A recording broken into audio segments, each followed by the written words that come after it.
पृथ्वी, जिसे इंग्लिश में अर्थ और लैटिन में टेरा कहा जाता है, सूर्य से तीसरा ग्रह और ज्ञात ब्रह्मांड में एकमात्र ऐसा ग्रह जहाँ जीवन है। अभी जो इमेज आप अपने मोबाइल स्क्रीन में देख रहे हैं, यह पृथ्वी का वास्तविक ब्लू मार्बल चित्र है, जिसे 1972 में अपोलो 17 चंद्रयान द्वारा लिया गया था।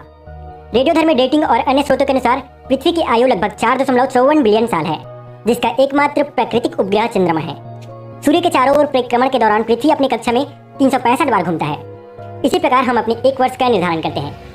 लेकिन कैसे बनी पृथ्वी और कैसे हुई पृथ्वी की उत्पत्ति? So hello friends, how to formations of अर्थ।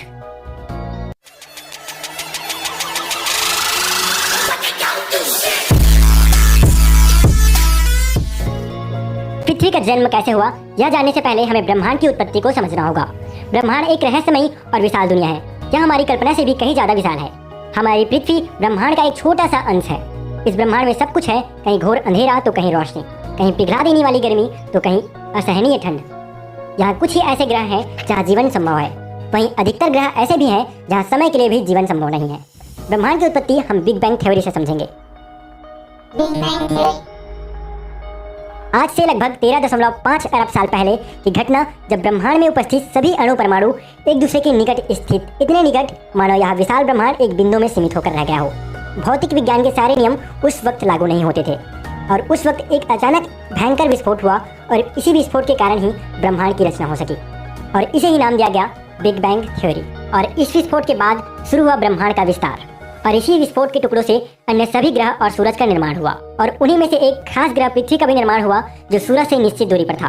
उस समय पृथ्वी एक आग के गोले के रूप में था। उस समय हमारे लिए यह कल्पना करना मुश्किल था कि यहाँ कभी जीवन। उस वक्त पृथ्वी की जमीन पूरी तरह से लावा से ढका हुआ था और न समय वायुमंडल था और न ही एक स्थिर वातावरण। मगर आज से 4.5 हमारे पृथ्वी के साथ कुछ ऐसे घटना घटी जो पृथ्वी को काफी हद तक बदल दिया। मंगल ग्रह के बराबर था, जिसकी गति 15 किलोमीटर प्रति सेकंड थी, और यह ग्रह जिसका नाम था थिया।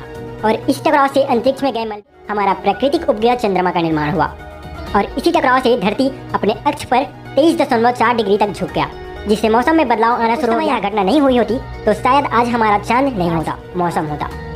चंद्रमा के बनने के बाद भी पृथ्वी एक बेजान तापमान में कमी तो आई, फिर भी इसमें पैर रखने के लायक जगह नहीं था और लावे से बना पहाड़ ही था। धीरे धीरे पृथ्वी और इसकी सतह ठोस होता गया, लेकिन नाइट्रोजन और कार्बन डाइऑक्साइड धुआं से पूरी तरह भरा हुआ था। लेकिन अभी भी पृथ्वी में जीव के अस्तित्व के लिए थी, और वह था पानी और ऑक्सीजन। धीरे धीरे और पृथ्वी के बनने के 50 करोड़ साल बाद अचानक अंतरिक्ष से और छोटी पिंडों की बारिश हुई, जिसे लेट हैवी बमबॉट कहा जाता है। 4 सालों तक और स्ट्राइड और छोटी पिंडों की बारिश होती रही और इन्हें स्ट्राइड अपने बीच परतें भी साथ लाए और पृथ्वी पर आते ही पिघलकर पानी बन गए। और इस क्रिया से पृथ्वी यह स्ट्राइड अपने साथ सिर्फ पानी ही नहीं, बल्कि इसके साथ खनिज, अमीनो अम्ल और प्रोटीन भी साथ लाए थे। धरती पर उस समय छोटे छोटे द्वीप थे, मगर कुछ ही समय बाद धरती के अंदर कुछ मूवमेंट होने लगा और भूमि कई भागों में बट गया। और इन भागों में मूवमेंट के कारण सारे द्वीप आपस में जुड़ गए और सुपर कंटिन्यूस का निर्माण किए। उस वक्त पृथ्वी का तापमान 30 डिग्री सेल्सियस था। जब पृथ्वी 2 भागों में बटा, तब पृथ्वी के अंदर स्थित लावा ज्वालामुखी विस्फोट से बाहर आने लगा। ज्वालामुखी विस्फोट के कारण पृथ्वी पर काफी मात्रा में कार्बन डाइऑक्साइड भर चुकी थी और इसी कारण पृथ्वी पर अम्लीय वर्षा होने लगी। इस बारिश के कारण पृथ्वी पर मौजूद कार्बन डाइऑक्साइड चट्टानों के रूप में जमा हो गया और इसी कारण वायुमंडल में कार्बन डाइऑक्साइड की कमी होने लगी और पृथ्वी सूरज की गर्मी को रोकने में सफल नहीं रहा, जिससे पृथ्वी का तापमान में भारी कमी आई।